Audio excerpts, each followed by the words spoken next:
네, 성도 여러분, 거듭난 삶, 거듭난 생애, 거듭난 주님의 제자.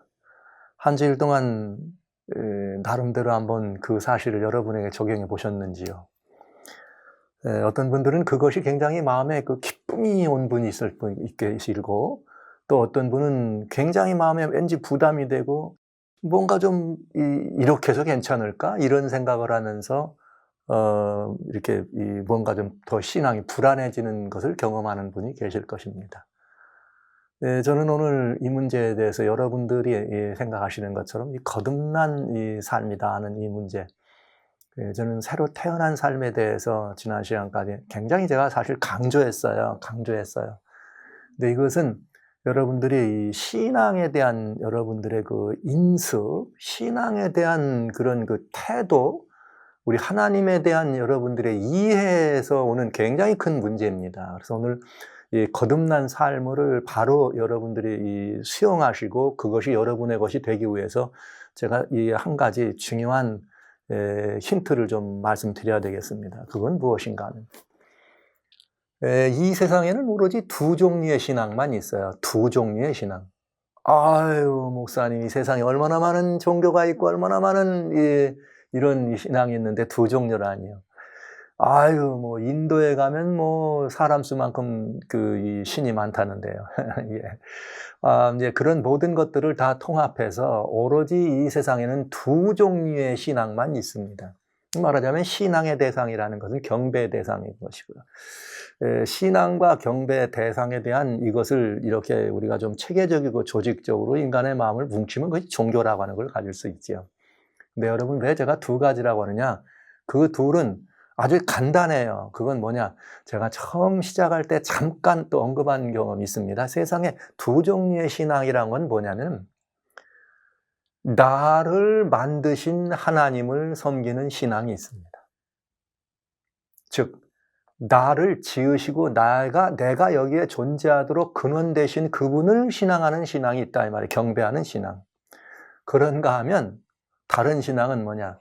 내가 만든 신앙이 있어요. 내가 만든 신앙. 그 내가 만든 신앙은 예를 들면 그 구체적으로 어떤 모형을 만들든지 아니면 어떤 이념, 이상 아니면 어떤 관념 속에서 나는 이렇게 생각한다는 신앙을 내가 만들었든지 그것은 내가 만든 신앙이에요. 오로지 두 종류의 신앙이에요. 그리고 내가 만든 신앙 거기에다가 내 어떤 그 경배 가치를 세우면 그것이 내가 만든 신앙이 되는 것입니다. 그러다 보니까 이제 이런 문제가 생기죠. 나를 만드신 하나님은 나를 무엇도 할 수 있어요? 구원도 하실 수 있어요. 구원도 하실 수 있어요. 그러나 내가 만든 하나님은 내가 하나님을 만들었기 때문에 그 하나님은 나를 구원하시는 데는 부족하죠. 왜냐하면 내가도 만들 수 있는 하나님인데 어떻게 나를 구원하겠어요? 이것을 좀 더 다른 표현으로 말한다면 나를 만드신 하나님을 섬긴다고 하는 것은 창조주 하나님을 섬기고 경배한다고 하는 이야기입니다. 그리고 내가 만든 하나님을 이렇게 섬긴다고 하는 것은 다양한 종류의 우상, 다양한 종류의 그릇된 신들이죠. 그래서 성경에 제가 처음에 한번 그런 말씀 드렸어요. 고린도전서 8장 5절에 이 세상에 많은 신과 많은 주가 있다. 그러나 우리에게는 오직 이 모든 만물을 지은 창조주 아버지 하나님뿐이다. 이렇게 설명드렸어요. 고린도전서 8장에 나오는 이야기죠, 5절에. 그것처럼 내가 만든 하나님은 다양한 형상이든 아니면 다양한 이념이든 가치든 기준이든 내가 만들 수 있는 것입니다. 그래서 이런 그 두 종류가 있다는 거죠. 그렇게 되면 이건 어떤 차이가 있느냐? 나를 만드신 하나님을 신앙한다고 할 때는 그 하나님이 나에 관한 모든 것들의 절대 주권을 행사하시는 하나님이에요. 와우. 그리고 그분은 너무나 다행스럽게도 우리는 창조주 하나님이라고 하는 기독교적 하나님을 말할 때 그렇게 언필칭 씁니다. 그러나 내가 만든 하나님을 섬기는 신앙은 이 세상에는 모든 종교는 대부분이 다 내가 만든 하나님이에요. 그것이 우상이든 무속이든 뭐 원시적인 종교든 토테미즘이든 어떤 뭐 정물을 숭배하든 무엇든지 내가 하나님일 거라고 인정하고 태양이 하나님이면 하나님, 달을 섬기는 이들, 바다를 섬기는 이들, 용왕을 섬기는 무지 많걸랑요. 내가 그걸 하나님이라고 생각하니까 하나님이 된 거죠. 그렇게 될 경우에 그 하나님은 무슨 하나님이냐? 대부분은 도덕 하나님이에요. 어떤 사람들이 신앙을 만들고 하나님을 만든다고 할 때 그 하나님이 어떤 하나님이길 바래요? 도덕적으로 완전한 분이길 바래. 그 도덕적으로 완전한 분이기 때문에 누구를 뭘 원해요? 나도 도덕적으로 완전함을 요구하는 거죠. 그러니까 잘해야 되고 착해야 되고 건전해야 되고 쓸모 있어야 되고 뭔가 의로워야 되고 선해야 되고 이런 것들을 요청하는 하나님이다 이 말이죠. 왜? 내가 만들었으니까 적어도 그 정도는 돼야지만 하나님이라고 나는 인정할 수 있으니까 말이죠. 그래서 도덕 하나님이에요. 와, 이게 어떤 차이가 있느냐? 나를 지으신 하나님은 그 어마어마한 권세와 권능이 있기 때문에, 즉 이제 기독교적 하나님이라고, 그 권세와 권능이 있기 때문에 우리를 구원하시는 데 있어서도 절대 주권적인 구원을 행사하시는 것입니다. 우리가 죄를 지었습니다. 그냥 한반에 죄인은 삭신 사망을 정리하실 수 있었지만 하나님은 너무나 고맙고도 너무나 다행스럽게도 그분은 단순히 그런 이 모든 것들을 주권적으로 행사만 하시는 분이 아니라 그분은 관계 속에서 우리들을 사랑으로 감싸주시는 은혜로운 분이었다는 사실이죠. 그래서 그분은 은혜로 우리를 뭐 하실 수 있어요? 구원하신다. 그 은혜를 우리는 뭐라고 말하는가? 주권적 은혜다. 이렇게 말하는 거예요. 즉 다시 말하자면 성경적 표현으로 말하면 내가 구원했는데 네가 왜 10이야? 예를 들면 로마서 8장의 성경에 그런 표현이 33절부터 내가 의롭다 했는데 너가 왜 10이야? 누가 감히 이런 말. 이게 주권이란 뜻이에요. 하나님이 우리를 구원하셨다는 거죠. 무엇으로? 주권적 은혜로 구원하셨다. 네, 주권적 은혜로 구원하셨다. 그러나 내가 만든 하나님을 섬기는 그런 이 사람들이나 그런 그 신앙을 가진 분들에게는 그런 은혜가 아니죠. 왜?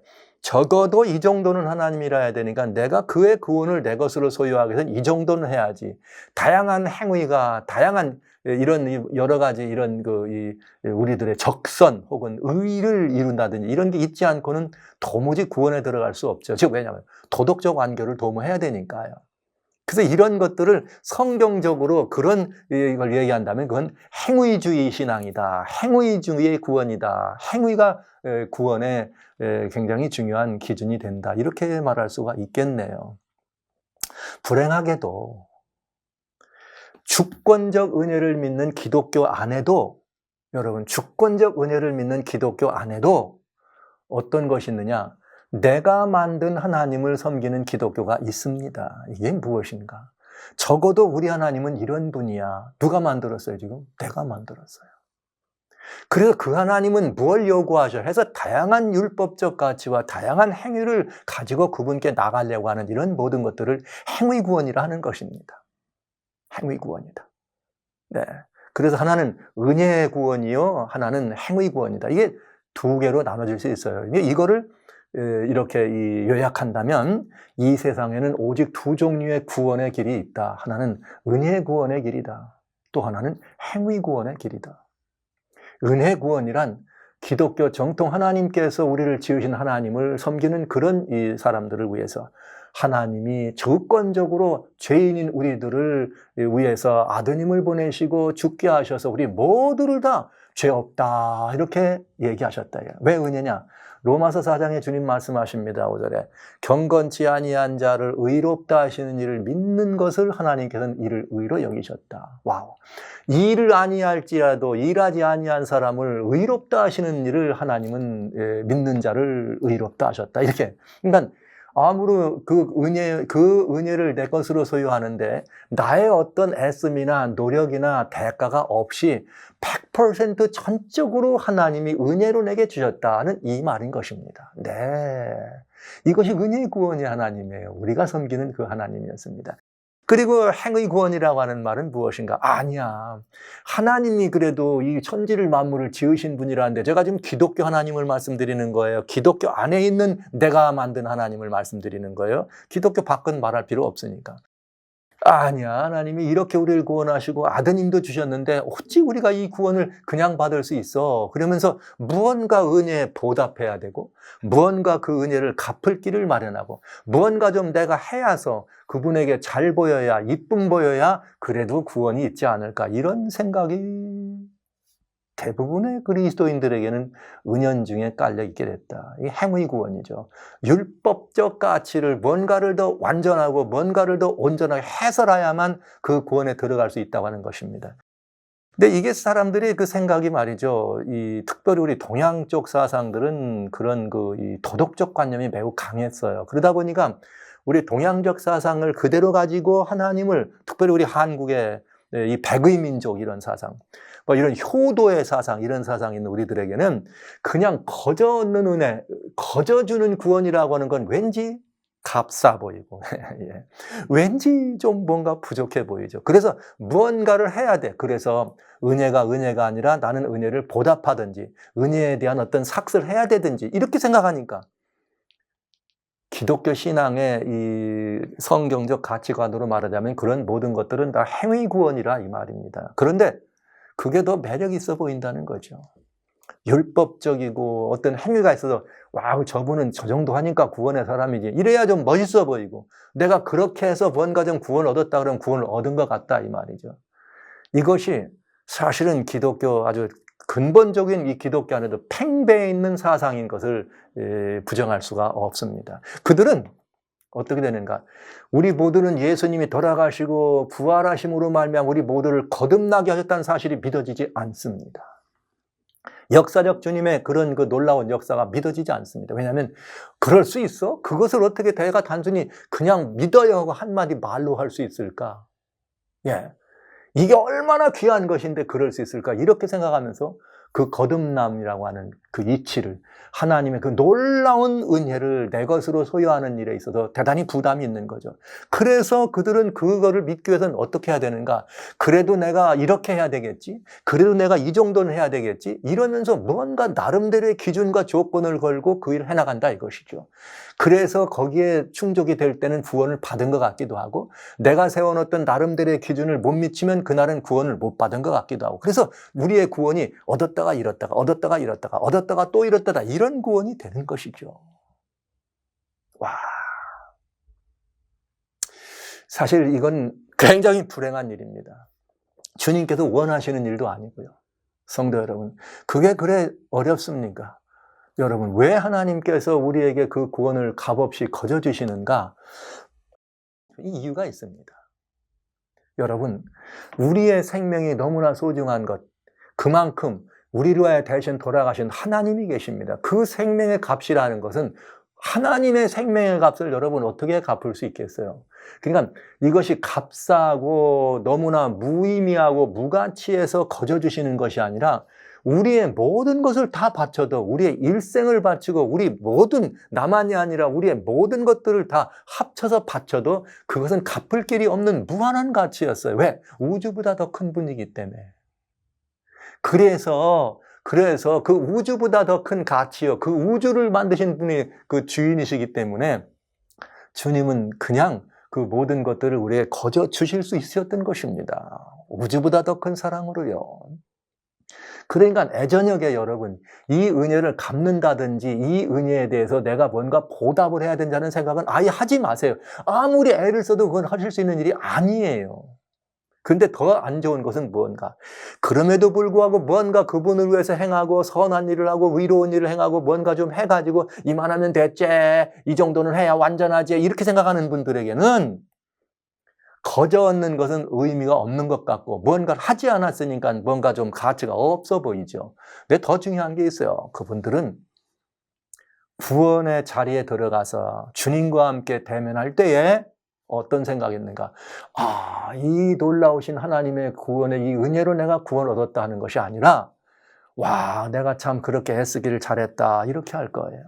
만약에 하늘이든지 어디든지 그 놀라운 영광의 상급을 받게 됐을 때 그들은 무엇가 있는가? 그것이 뭘로 주어진 거예요? 내가 행한 것들의 상급으로 얻은 걸로 생각한다 이거죠. 즉 내가 이 정도 했으니까 이것을 얻은 것으로 여길 수 있다 이거죠. 하늘나라도 자기의 행위로 산 것이죠.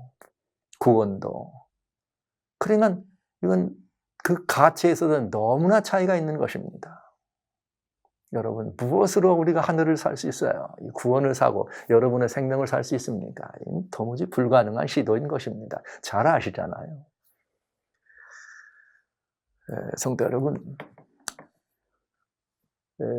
이 사실, 하나님의 이 놀라우신 주권적 은혜가 나를 오늘날 여기에 있게 하시고 그 주권적 은혜로 말미암아 나의 처지와 형편과 나의 상황과 나의 삶에 이 얻은 것들이 아무런 어떤 이 내놓을 만한 것이 없을지라도 나를 거듭나게 하셨다. 즉 모든 것들을 용서하시고 새로 태어난 사람으로 나를 불러주셨다고 하는 이 사실을 영접하는 순간 여러분은 하나님 앞에서 정말 완벽하게 거듭난 새 생명임을 믿으시기 바랍니다. 믿음은 뭐 하는 거라고요? 영접하는 거라고요. 마음에 영접해 모시기 바랍니다. 거듭나야 합니다. 네, 기독교 안에 다시 말씀드립니다. 제가 이걸 강조하는 이유가 있어요. 아무리 이렇게 말씀드려도 여러분들은 또 돌아가니까. 오죽하면 사도 바울이 로마서 7장을 기록할 때 속사람과 겉사람 이야기를 하면서 야, 이 사망에 이게 나를 사로잡아 오는 것을 보면서 오라 난 권고한 몸이로다. 왜 그런지 아세요? 이게 무엇 때문에 그런지 아세요? 옛사람이 자꾸 태어나가지고 옛사람이 일어나면서 그래 믿어도 되겠나 하면서 자꾸 나를 어디로 끌어가는 거예요? 행위로 끌어가기 때문에 그런 것이에요. 나의 모든 것, 그것이 살아날 때는 너무나 맨날 부족하니까 난 구원을 못 받은 사람 같은 거죠. 여러분, 이건 대단히 중요한 이야기입니다. 이러다 보니까 교회 안에는 어떤 이 구원에 관해서 어떤 또 가르침이 팽배하게 됐느냐. 여러분 지금까지를 요약할 수 있어요. 구원의 과정이 구원의 이 열매를 우리가 거두는 문제에 있어서 하나는 태어났다 하는 거지. 거듭났다는 말은 태어났다. 그러면 이제 뭐 하는 거예요? 거듭났으면 뭐 하라? 태어났으면 새 사람이 됐으면 뭐 해야 돼요? 자라나야 되죠. 그제가 여러분에게 품성이 변화되려고 하지 마십시오. 자라나시기 바랍니다. 이 말씀을 강조하는 거예요. 품성에 변화되려고 애써서 변화되는 게 아니걸랑요. 내가 어떻게 하면 돼요? 나를 태어나게 하신 분과 연결이 되면 생명의 끈화불만 연결이 되면 나는 뭐 하게 돼 있어요? 자라나게 돼 있어요. 인간이 어려서 태어나면 자라나게 돼 있어요. 우리의 그 모든 필요한 영양분을 이렇게 공개받으면서 그것처럼 여러분 우리 제자들의 이 모든 그냥 삶은 이 부분을 꼭 이해해 주시기 바랍니다. 우리는 태어난 사람들입니다. 거듭난 사람입니다. 그럼 이제부터는 주님 안에서 자라나야 돼요. 성숙해지는 거죠. 그래서 열매를 맺는 것입니다. 그런데 신앙의 부류가 이상해요. 참 이상해. 어떤 신앙은 태어남만을 강조하는 신앙이 있어요. 태어나는 것. 야, 우리가 죄사함을 받았다. 태어나는 것만. 그런가 하면 어떤 신앙의 형태에서는 또 뭐냐면 이번에는 자라나는 걸 강조하는 경우가 있다 이 말이죠. 그러니까 대개 이 기독교 역사를 자세히 살펴보면 이런 두 과정이 함께 뒤웅지는 걸 알 수 있어요. 여러분 종교개혁 이후에 예수 그리스도를 믿음으로 말미암아 우리가 은혜의 구원에 들어간다는 사실, 은혜의 구원의 수혜자가 된다는 사실이 드러난 이후에 대부분의 많은 교회들은 그때 당시에 루터교회든 장로교회든 침례교회든 이렇게 역사 속에 태어나는 그런 많은 교회들, 앞으로 교회 얘기를 저희가 해나갈 것입니다. 거기에 대부분은 은혜로 말미암아 구원에 들어갔다. 우리는 새로 태어났다. 거듭났다. 새로운 사람이 됐다. 새 생명을 얻었다는 것에 대해서 굉장히 이 강조를 많이 했고 여전히 거기에서 지금도 그 안에 있습니다. 구원에 관계된 태어나는 구원에. 그러나 이제 이 교회의 역사를 가만히 살펴보면 특별히 감리교회 운동, 요한해설의 감리교회 운동 때면서부터는 뭐가 더 강조되는가? 열매 맺는 성숙한 과정에 대해서 더 많이 강조하게 됐죠. 그랬더니 교회는 기독교 역사에서는 그들을 율법주의다 이렇게 몰아붙였죠. 그러다 보니까 메소디스트라는 말도 생겨난 것이에요. 이 말은 말하자면 행위가 강조된다 이거죠. 율법주의라는 말은 행위가 강조된 것이고 그것은 뭐냐? 우리가 이제 모든 것들을 이렇게 다 정리하고 종합하는 표현으로 말씀드린다면 그거는 자라나는 것을 강조하더라 이 말이죠. 대표적으로 자라나는 것만을 강조하는 교회가 있죠. 그런 감리교회와 이 침례교회 이런 모든 이 가르침들이 이렇게 함께 다 이렇게 모여진 교회가 있죠. 제7일 안식 예수 재림교회는 태어나는 걸 강조하지 않고 자라나는 걸 강조합니다. 그런데 여러분, 다 나름대로 그런 모든 것들이 다 중요한 일들이긴 합니다. 그러나 중요한 것은 이것입니다. 태어나는 걸 강조했기 때문에 자라나는 것은 필요 없느냐? 그렇지 않다. 태어나기만 하면 되는 것이 아니죠. 구원은 이제 이런 교회 안에 그런 말이 있어요. 한 번 얻은 구원은 영원한 구원이야. 이런 표현이 있잖아요. 여러분 아시는 것처럼 성경은 한 번 얻은 구원은 영원하다고 하지 않습니다. 히브리서 6장과 히브리서 10장에 보면 히브리서 6장에는 한 번 하늘의 은사를 경험하고 맛본 사람이 타락하면 회개할 수 없다. 히브리서 10장에는 주님 다시 한번 하나님의 이렇게 해서 구원을 받은 사람들이 어떻게 할 수 없다. 두 번 그들을 위하여 속죄할 수 없다. 예수님은 두 번 십자가에 달리지는 않으신다. 그러니까 구원받은 우리들이 구원에 들어왔더라 할지라도 아담이 아무런 근거 없이 원전했음에도 불구하고 죄를 선택할 수 있었던 것처럼 우리가 구원의 사람이 됐다 할지라도 선택에 의해서 다시 하나님을 떠날 수 있습니다. 그러니까 한 번 받은 구원이 영원한 구원이라는 말은 어울리지 않는 말입니다. 그러나 여러분, 중요한 것이 있습니다. 그러나 우리 주님이 우리를 구원하신 이 구원이라고 하는 이야기는 우리가 주님을 버리지 않는 한 절대로 주님은 우리를 뭐하지 않습니다. 버리지 않습니다. 와. 예. 그리고 우리 주님은 요한복음 10장 주님 29절에 아버지는 만유보다 크심에 아무에게도 뺏기지 않겠다. 그러니까 여러분 이건 또 뭘 말하는 거예요? 구원을 잃어버리거나 구원을 놓치는 것은 하나님, 예수 그리스도, 우리 아버지 안에서 이루어진 것이 아니고 어디서 누구 탓이에요 결국은? 여러분, 저와 여러분, 우리들의 개인적 선택에 의해서 우리가 얻은 구원을 잃어버릴 수 있다. 그러나 우리가 그리스도인 예수 안에 머물기만 한다면 우리의 구원은 어떻다? 영원하다. 이렇게 됩니다. 그래서 히브리서 5장 9절에 우리 주님께서 그런 표현을 했어요. 우리 주님께서 우리의 영원한 구원의 근원이 되셨다. 이렇게 됐어요. 영원한 구원의 근원이 되셨다.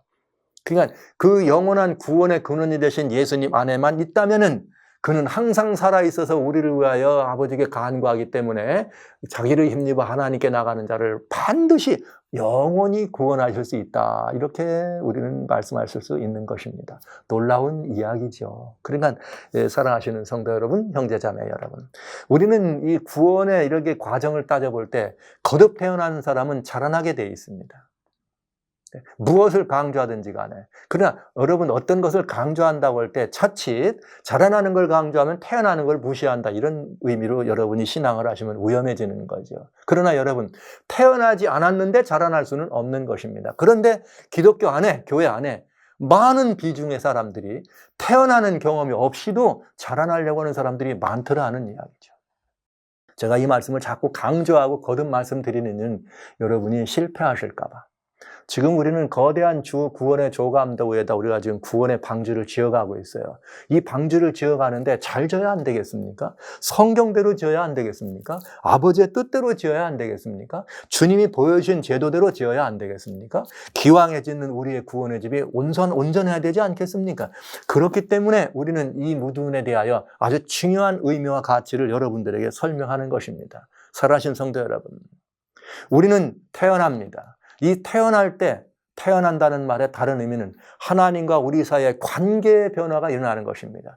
그러나 우리들은 때로는 이걸 관계의 변화라고 생각하냐고 품성의 변화라고 생각한다 이것이죠. 아닙니다.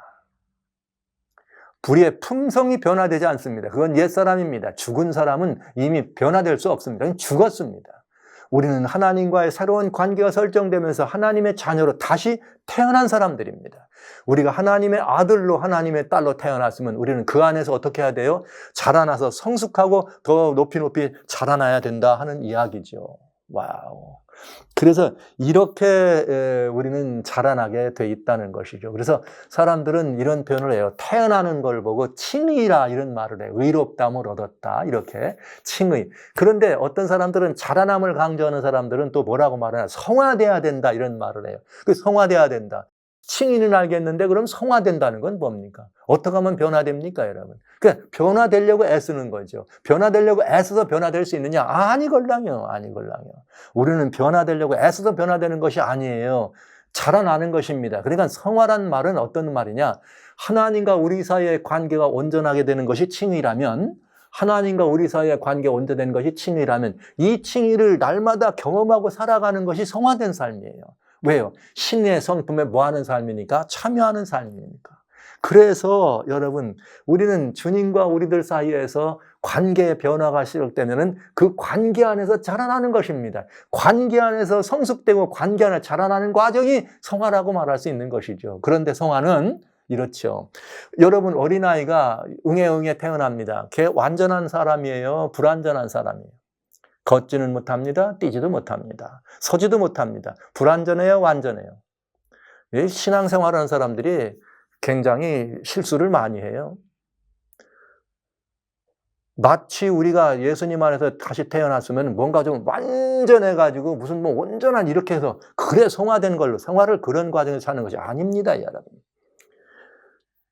우리는 갓 태어난 어린아이가 뛰지 않고 걷지 못하고 서지 못해도 온전한 사람인 것을 이해하잖아요. 인정하잖아요. 그것처럼 신앙도 마찬가지인 것입니다. 주님과 우리 사이의 관계만 온전하다면 우리는 거듭난 사람입니다. 완전한 사람인 것입니다. 완전한 성도인 것입니다. 완전히 성화된 사람인 것입니다. 부족하지 않습니다. 그러나 뭐가 문제야? 자라나면은 점점 자라서 걷게 되고 이게 뛰기도 해야 되는데 그러지 못하고 맨날 이렇게 그렇게 살면 우리는 인생적으로 혹은 뭐라 그래요? 미숙아? 이렇게 얘기하죠. 여러분 미숙아는 완전한 사람입니까? 불완전한 사람입니까? 성숙이란 과정에서는 그 성숙에서 불완전하다고 말하셨지만 그도 사람이라는 것, 그 존재 의미에서는 미숙아도 사람입니다. 제가 드리는 이 말씀은 그도 성도라 이 말이에요. 여러분 보시기에는 뭔가 부족하고 여러분 보시기에는 안 된 것 같고 덜 된 것 같고 성화, 말 그대로 하도 성화를 좋아하시니까 제가 사실 사역을 하는 과정에서 성화란 말을 안 썼어요. 왜냐하면 이미 하나님과의 관계가 온전해서 하나님의 신의 성품에 참여한 사람이 그 이미 성화된 사람을 가지고 무슨 성화된다고 또 다른 말을 합니까? 옳지 않기 때문에 말을 안 했는데 제가 이게 비고도를 하면서 이제 드디어 지금 이 시간부터 성화란 말을 한번 씁니다. 그 이유는 여러분들이 하도 그 말을 사용하시기 때문에 이해를 돕기 위해서 이 말씀을 드리는 것이에요. 여러분 성화란 어떤 걸 말하느냐? 혹시 다른 걸로 말한다면 히브리서 12장에 보면은 히브리서 12장에 14절에 아주 중요한 말이 있어요. 이런 표현이 있어요. 히브리서 12장 14절. 다시 태어나는 거듭남의 이야기를 할 때는 요한복음 3장 3절과 5절에 너희가 물과 성령으로 거듭나지 아니하면 즉 하나님의 자녀가 되지 아니하면 하나님 나라를 볼 수도 없고 들어갈 수도 없다 5절에 그렇게 돼 있죠. 그런데요 여기 중요한 말 히브리서 12장 12절에 히브리서 12장에 여기 뭐라고 되는가 14절에 이렇게 돼 있어요. 모든 사람으로 더불어 화평함과 거룩함을 조추라. 이것이 없이는 아무도 주를 보지 못하니라. 그래서 어떤 분은 이런 말을 했습니다. 칭의 된다. 태어나는 과정이라는 것은 우리가 천국의 신민이 되는 자격을 말하는 거라면 성화란 말을 쓴다면 성화란 말을 쓸 때는 그건 하나님 나라에 살아갈 합당한 우리들의 이 자격이 아니라 하늘에 합당한 우리들의 그런 이 삶의 모습이다. 즉 하늘에서 살만하냐 안 하냐 하늘에 적합한 사람이냐 아니냐를 드러내는 일이다. 적합성이다. 그런 표현을 썼어요. 그게 무슨 말? 이 말이죠. 하나님과의 관계가 온전하면 그 다음에 어떻게 살으라는 거예요? 사람들과의 관계가 화평, 온전하고 거룩해야 된다. 이렇게 말했어요. 이게 성화예요. 하나님과의 관계가 온전해져서 그 온전한 관계를 가지고 일상생활에서 그 온전함을 우리가 경험하는 삶. 어디서?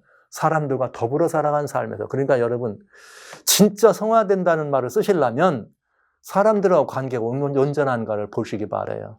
나는 이런 분들 많이 봤어요. 저 사람이 하늘 가면 나는 안 가. 우리 되게 너무나 좋은 관계라 해야 되지만 참 우리 한국에는 그런 말이 좀 시부모와의 관계, 무슨 고부간의 갈등 이런 말 많이 하잖아요. 그래가지고 말이지 누구 하늘 가면 난 안 간다더니 그건 이미 하늘 갈 자격이 없는 거죠. 왜? 적합하지 않아요 하늘에. 왜? 모든 사람과 더불어 화평하지 않으니까. 이 화평함과 거룩함을 쫓지 않으면 하나님 나라를 볼 수 없다 그랬거든요. 그러니까 여러분 신앙생활은 되게 잘하는 것 같은데 교회도 완전한데 여러분 잘 보셔야 돼. 잘 보셔야 돼. 그가 태어나지 않은 분일 수 있어요. 자라나는 것만 강조해서 행위와 율법으로 완전해가지고 뭔가 완전한 것 같지요? 잘 보세요. 그분이 정말 모든 사람과 더불어서 화평함과 거룩함이 있는가. 그게 없으면 하늘에 못 가는 사람. 그는 무슨 사람이냐? 태어나지 않은 사람이란 뜻입니다. 여러분, 자라나지 않아서 미숙아일 수는 있습니다. 그러나 그는 완전한 사람입니다. 태어났으니까요. 네. 신앙적으로 모습이 보기에는 좀 부족해 보이고 모자라 보이지만 그 모자람 속에서 사람들과의 관계가 화평하고 사람들과의 더 이렇게 한다면 여러분, 그는 하늘에 합당한 사람이라는 사실 여러분 기억해 주시기 바랍니다. 거듭나셨습니까? 이번에는 모든 사람들과 같이 그 거듭남을 내가 드리고 거듭난 사람으로 태어났으면 이제부터는 사람들 사이에서 화평함을 누리는, 이것이 바로 뭐라고요? 여러분들이 그렇게 좋아하는 성화란 말이죠. 예, 저는 어느 날 저는 한국에 있을 때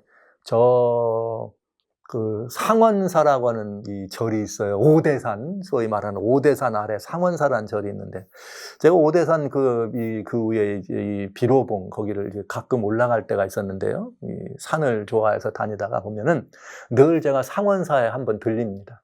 왜 거기 들리느냐? 거기 제가 보기에 정말 닮고 싶은 사람이 있었어요. 아이고, 제 목사가 지금 절에 가서 닮고 싶은 사람이 있다 그러니까 여러분 깜짝 놀라셨죠. 뭐 마음대로 생각하셔도 좋습니다. 상원사에 가면 누가 있느냐면 거기에 어려서부터 그 절에서 그분을 이렇게 어려서 데려다가 거기서 절에서 자라난 분이 계세요. 근데 뭐 약간 이 세상 사람들이 보기에는 좀 이렇게 좀 이 미수가, 그러나 이분이 아주 체격이 좋고 인물도 아주 선한 가마. 뭐 절에서 하는 거라고는 밑에 내려가서 물 기러 오는 거예요. 물 기러 오고 나무 이렇게 오는 그 일을 하는 사람인데, 제가 사실 그 사람을 보러 갑니다. 왠가. 예, 그 사람을 가끔 보러 가는데 그 사람이 이렇게 가면은 뭘 하냐면 물찌개를 물을 다 진 다음에 물을 갖다 탁 쏟고 나와가지고 상원사 그 절에서 밑에 내려다 보면은 그 산중턱에 있으니까 밑에 내려다 보이잖아요. 그러면 그 밑에 내려다 보이는데 거기를 이렇게 탁 이 손을 이 허리에다 딱 찜을 쥐고 그 내려다 보면서 환하게 웃는데 그 얼굴 모습을 보면은 세상의 모든 근심이 사라져 있고 모든 것을 관조하고 모든 그게 고된 일을 하고인데도 고된 일을 한 사람 같지 않은 그런 평화가 그의 모든 것들을 장악하고 있는 것을 저는 봅니다. 이야, 이 사람이야말로 천국의 사람이 그러구나. 뭐 저는 그분이 예수님을 믿고 예수님을 뭐 알고 그러라고 생각하지 않습니다. 그러나 하늘을 소유한 사람이다. 저는 하나님이 그 사람을 버리지 않을 것 같아요. 복사가 절에서 이러는 사람 보고 그 사람이 참 닮고 싶은 사람이라 하는 여러분이 이해하기 어렵겠습니다만 사실입니다. 저는 그 사람이 참 부러웠습니다.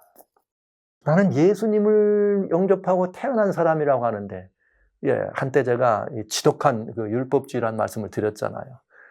그런데 제 모습 속에 그런 평화와 그런 화평이 있었는가?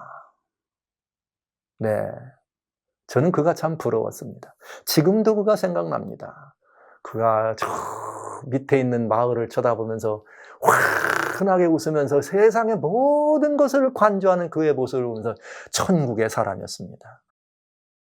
주님께서 아직 그가 예수님을 모르지만 그 심령에 하나님께 버림받은 사람 같지 않았어요. 모든 사람으로 더불어 화평함과 거룩함을 좇으라. 하나님과의 관계가 온전한 사람은 주님 안에 자라나야 합니다. 세상의 어떤 것으로부터도 자유함이 있어서 하늘의 화평이 그를 주장해야 합니다. 하늘의 화평을 주장하고 천국을 소유한 사람이 돼서 그 마음으로 이웃한 누구들과의 관계를 이뤄가야 합니다. 성도 여러분, 옆에 있는 사람을 보시기 바랍니다. 그가 화평한가요? 여러분 마음속에 그렇지 않은 어떤 누가 있습니까? 그가 화평하지 않습니까? 그럼 우리는 예수님의 권면을 들어야 합니다. 마태복음 5장 23, 24. 너희가 주의 제단에 무엇인가 예물을 올려드리려고 할 때 형제로부터 원망받을 일이 있거든 돌아가 먼저 화목하고 다시 하나님께 돌아와라. 이것입니다. 이것이 태어난 사람들의 특징입니다. 자라나는 사람들의 특징입니다. 그것이 열매인 것입니다. 왜요? 사람들과 더불어 화평과 거룩함을 좇지 않는 것은 천국에 적합한 사람이 아니기 때문에요. 왜? 하나님 나라를 볼 수 없다 그랬으니까요. 성도 여러분, 거듭나셨습니까? 이제는 하나님과의 관계만이 아니라 그 회복된 관계로 이웃과의 관계가 화평해지시기를 바랍니다. 이것이 거듭난 사람들이 거둬야 될 열매입니다.